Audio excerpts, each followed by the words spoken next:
Welcome to Big Blend Radio's Travel with Terri podcast, featuring Terri Guthrie, a Dallas, Texas-based travel journalist who loves to talk about luxury family vacations, regional food and culture, national parks, historic attractions, and so much more.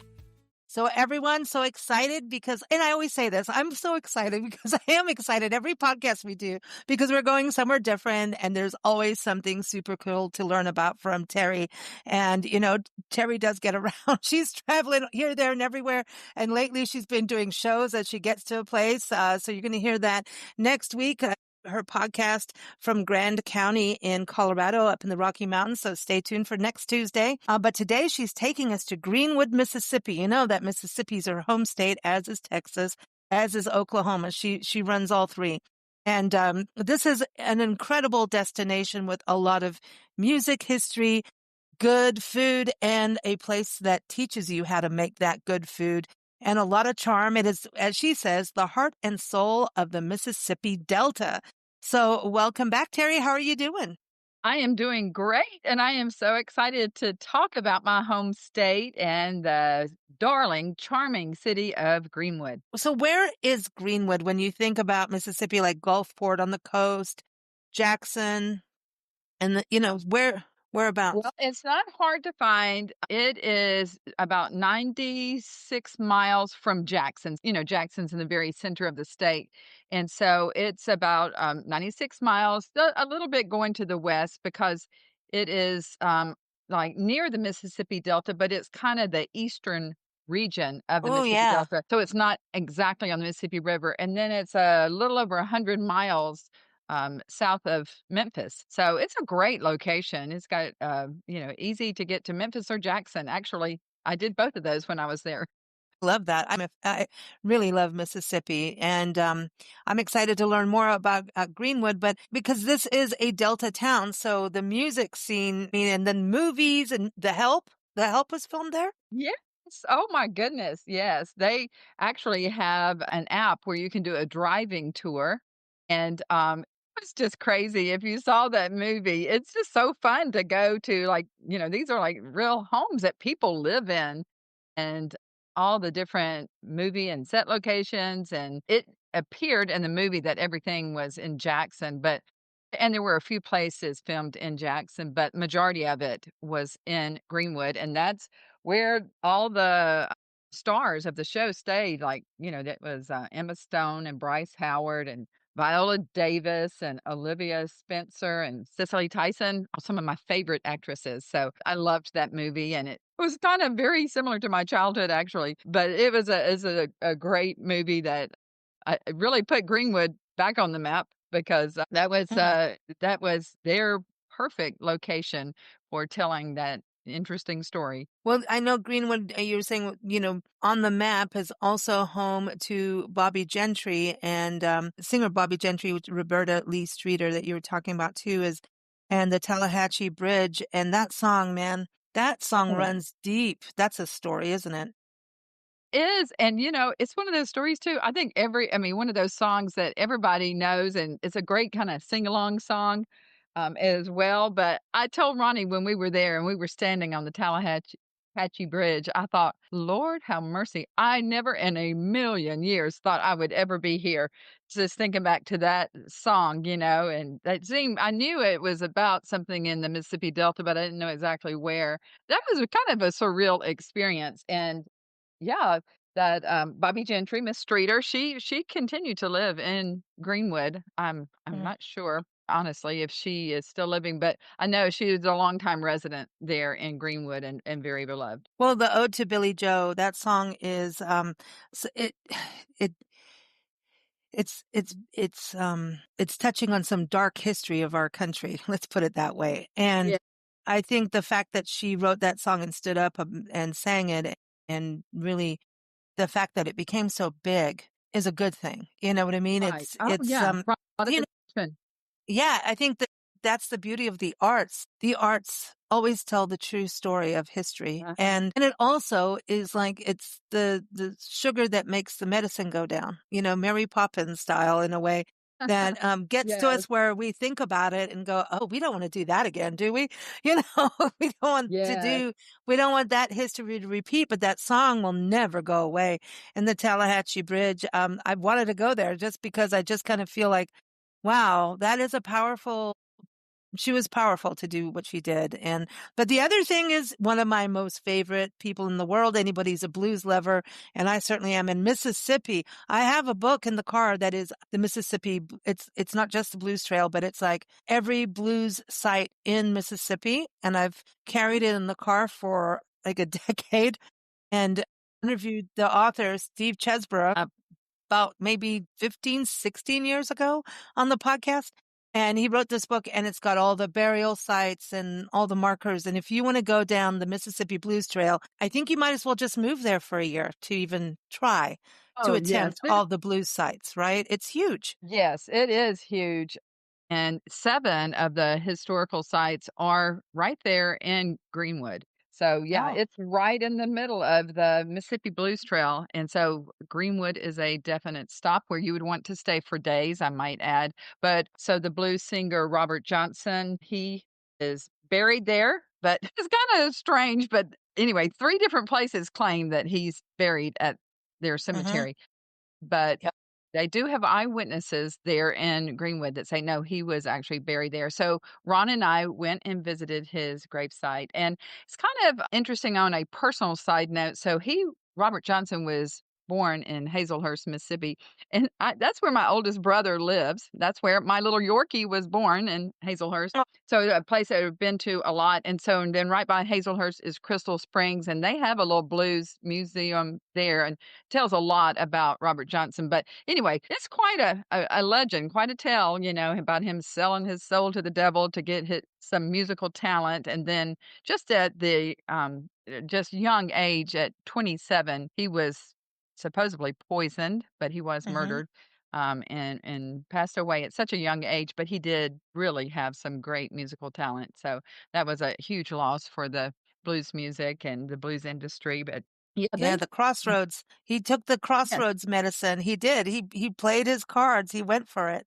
You yes, know, it's yeah, just that's a story in itself, man. I've watched it so many really is. documentaries on him. And yeah, there's like a mysterious thing even about yeah, his death is like did he like was it a woman that was just like, you know what I mean? Did he do wrong to a woman who's because poison's usually a woman, you know. We Right. like to Well, poison people. supposedly, how the story goes is that he was married, and it was another man that was Mm. jealous, something to do with his wife. I don't know.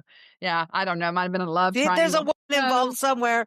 There's a Yeah. woman involved. There's a woman, but I mean, this is the thing. People flock for these places. And like a lot of my European friends who really love the blues, you know, most of my music friends tour Europe more than the States because, you know, Europe really, really has an affinity for blues and Southern rock. And so, you know, when they come over here, they're like, we want to go see all the blue sites too. So everyone put Greenwood on your map when you, I'm going to tell all my friends on that, you know, if you're a blues lover like I am and I'm a blues singer and this is the thing. I have to put Greenwood on we have to go now. And I Oh, think yeah. we will this year. I think since we're doing some travel that way, I'm going to do a detour and it's all your fault. Uh, Terry's making us do detours. I love that. But now, okay, so where are we going to stay? So the downtown is all charming and, you know, so it's some charming. magnolia trees. I'm guessing some magnolias Well, and I was gonna tell you, so that was my first trip to Greenwood. So I grew up in Southern Mississippi and I knew about the Delta. I've been to Memphis many times growing up, but never really went to the Delta towns, even though I knew about them, of course.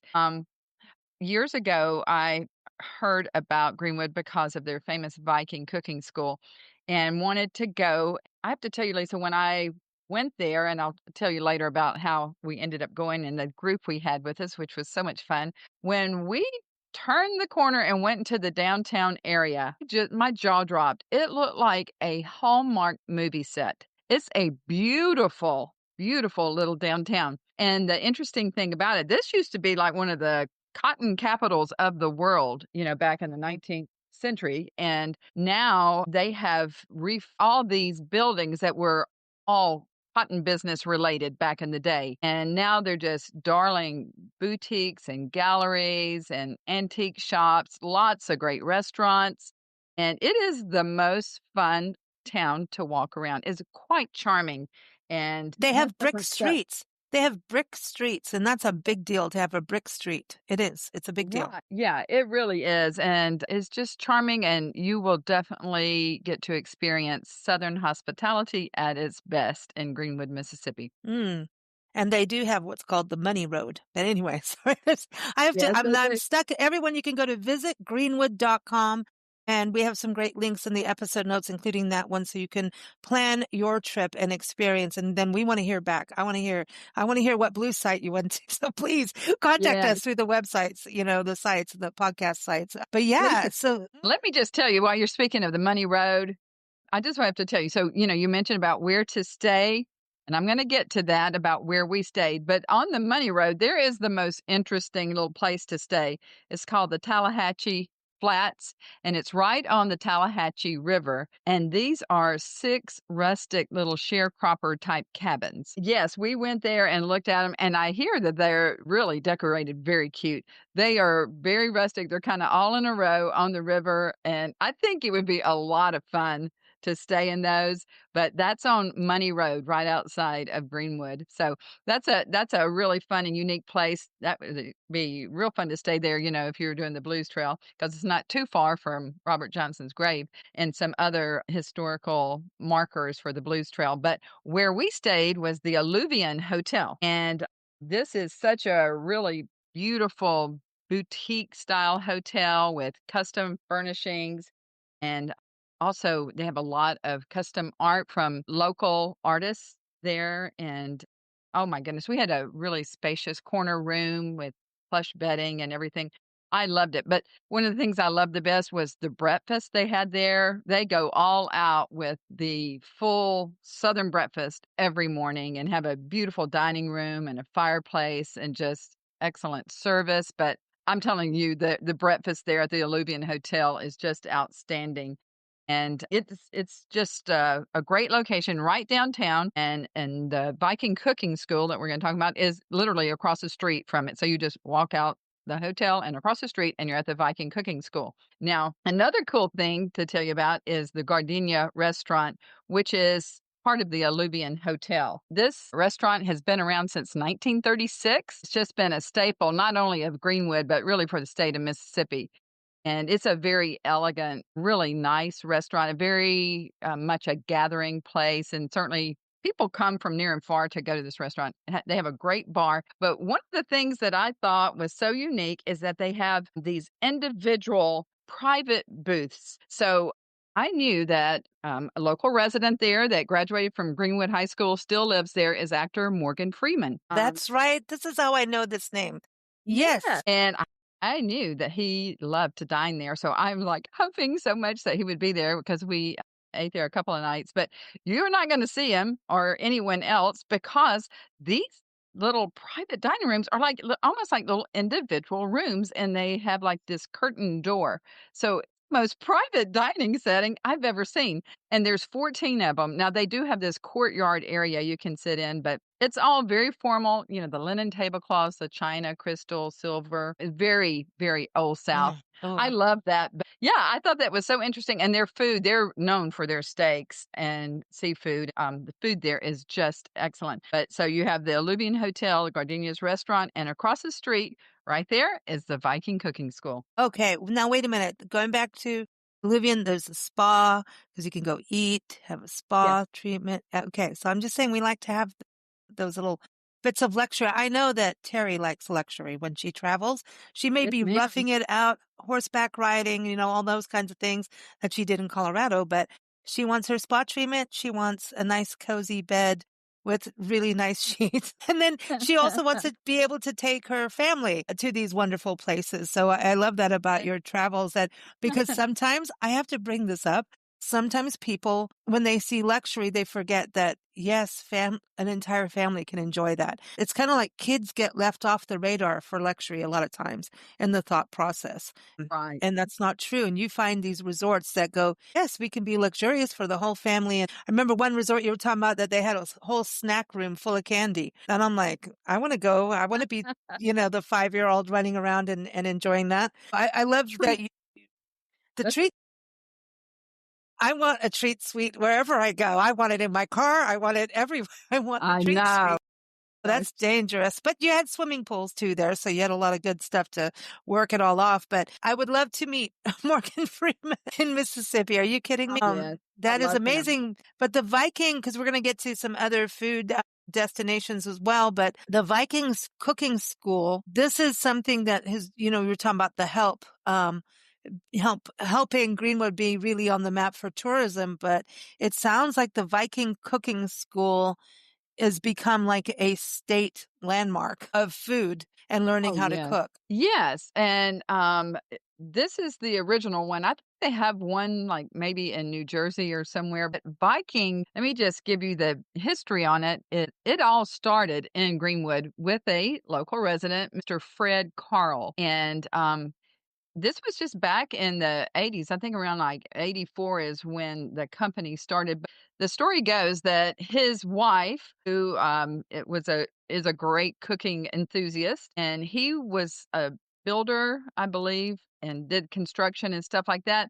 So she told her husband that she wanted the performance of a commercial appliance, but wanted it more residential looking, but wanted, just more power, more durability. And he started working on it. And that's how he came up with Viking. I think that is so interesting. And he's just quite the entrepreneur. And fast forward, it just really took off just because of the high quality that it is. And he just really found a niche there, but they're sold in over 100 countries now. And I love that they're just the leading manufacturer of high-end upscale kitchen appliances. So one thing that's so interesting is that they are still manufactured in Greenwood. So Wow.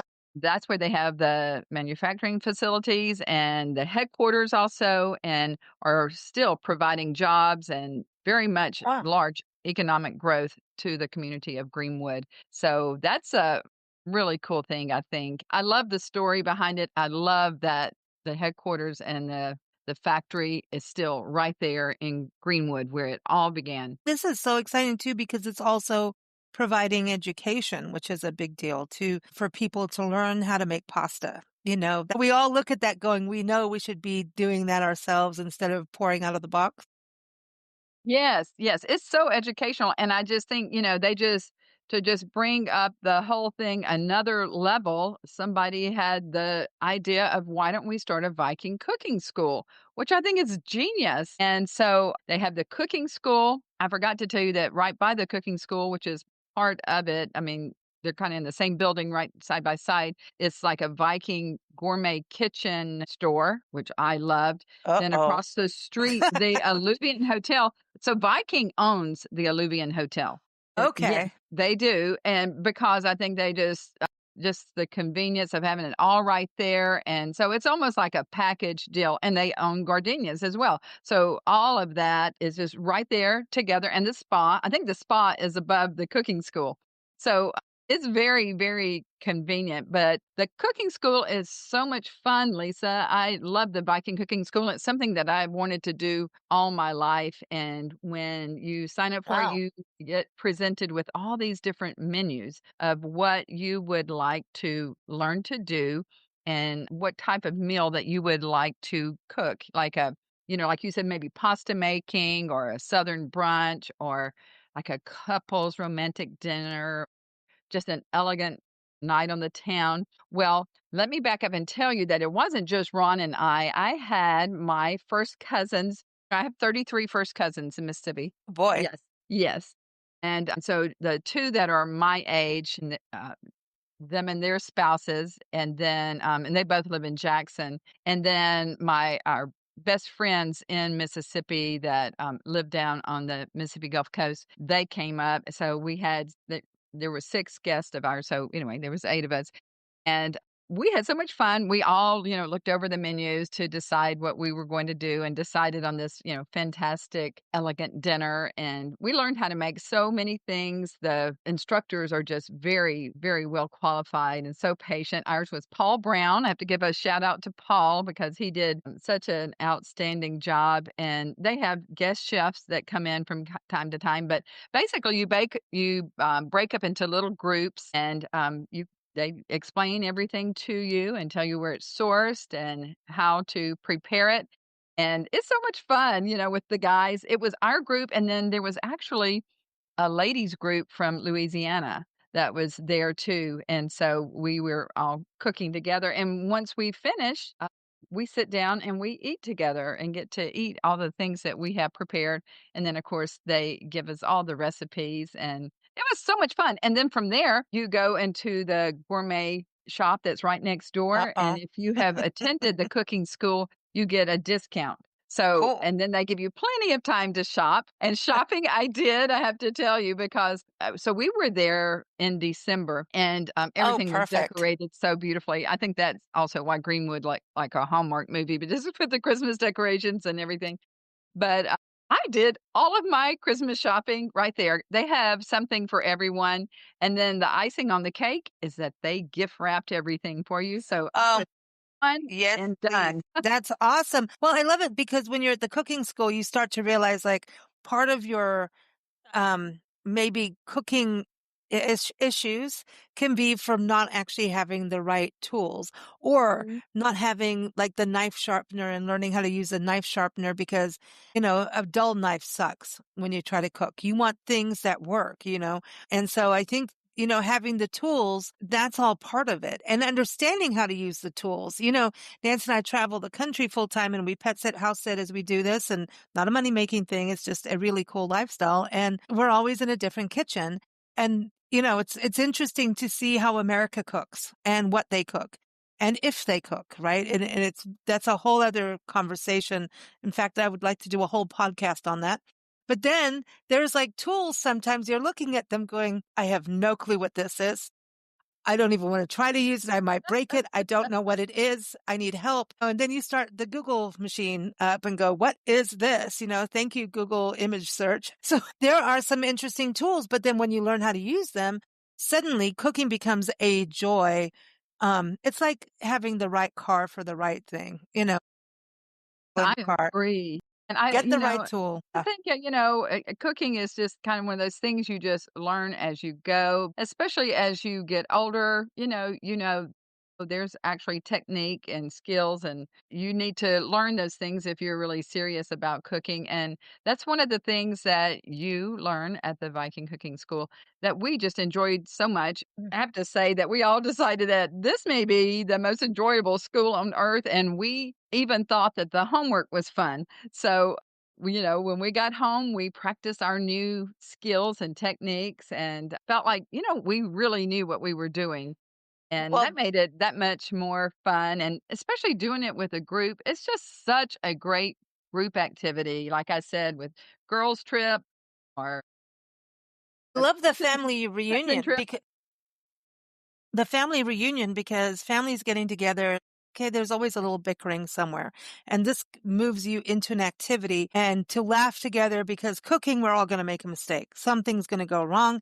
You can laugh about it. It makes a memory together and gives you something to talk about other than politics right now. So I'm all for activities for families when they get together instead of all just sitting around the TV watching a football game, which is all fun and games. That's great. But this gives you this activity of learning something new together and helping each other too. One person may be good at basting the ravioli and someone needs to help me with that. And the other person may be good at cutting the pasta to make the ravioli. Someone needs to help me with that. Basically, I need help and go to Yeah. a cooking school, but it does look like at this cooking school then not only are you getting people helping you and teaching you, you get to giggle and have fun, learn something new, but you do get to drink wine while you do it. And that's even better. Just about to bring that up. Yes, they are pouring as wine, and it just ends up being a lot of fun. It's definitely a team effort to pull this whole meal together, and then once we finish, to sit down together and everyone eat and break bread together. It's very special, and it's a tradition that I'm hoping we can do again with my cousins and friends in Mississippi. Can we come too? Well, Come we'll let you play? yes, indeed. Please, please, please, I need help. I need to know how to do ravioli. I want to learn how to make my own ravioli. I love ravioli. I I do really do. too. I really do. Bring it, give it. So what about other foodie destinations? And everyone, again, the links that we're, all the places we're talking about are in the episode notes.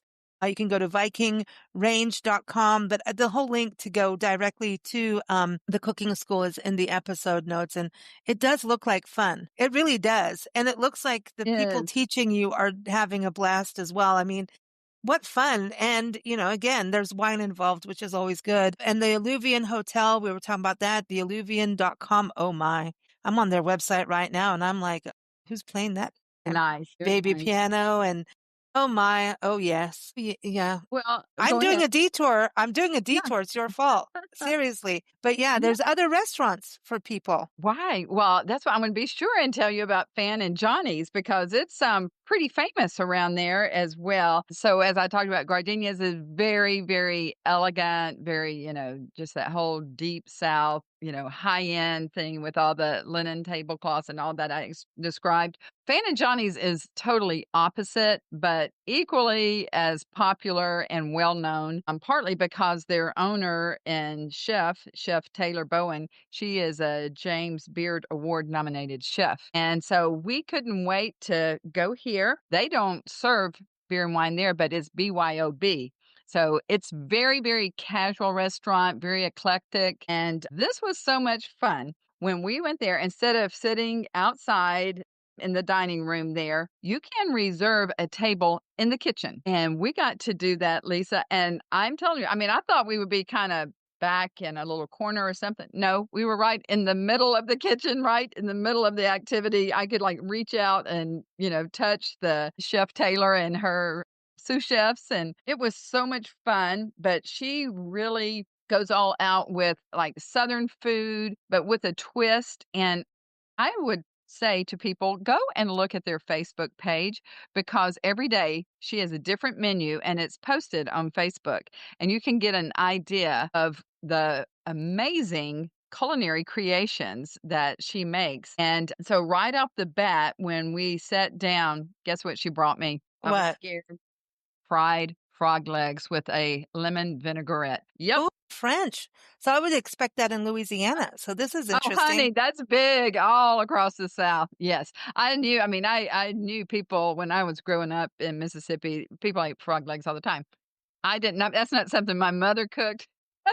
That's probably Oh, why I never tried it, and it just never appealed to me. But I ate the fried frog legs with you her go, girl. lemon vinaigrette, and I have to say, it sounds funny, but it tastes like You like did not chicken. say it tastes like chicken. Are you serious? No, it really does. It really does, and it was very good. Everything they made was just delicious, and she just kept on bringing us more and more and more. But pretty much anything she made right there for anybody, she just would give us, like, a little sample of it, and Ronnie and I literally waddled out of that restaurant. It was all so good, and Chef Taylor is just a remarkable woman, business owner, chef, and, I can see why she's a James Beard Award nominee. She's really got Oh, something special, so that's definitely a restaurant to put on your list when you visit Greenwood, or even if you're anywhere in the Delta area, you need to go to Fan and Johnny's. wow. So much to experience in Greenwood, Mississippi. Who knew? A lot of people did, except for me until Terry, like, hey, you got to go. So a detour will happen. We're definitely Yeah. detouring for sure. Thank you so much, Terry. Always giving us such great inspiration to get back out traveling, whether it's overseas or in America. There's so many places to explore. And that really makes life an experience, doesn't it? And not traveling would suck. Just saying.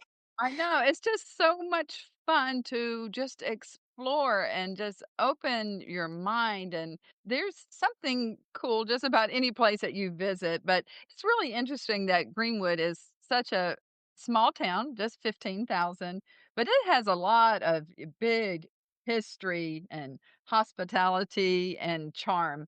I I'm really a fan of Greenwood, Mississippi.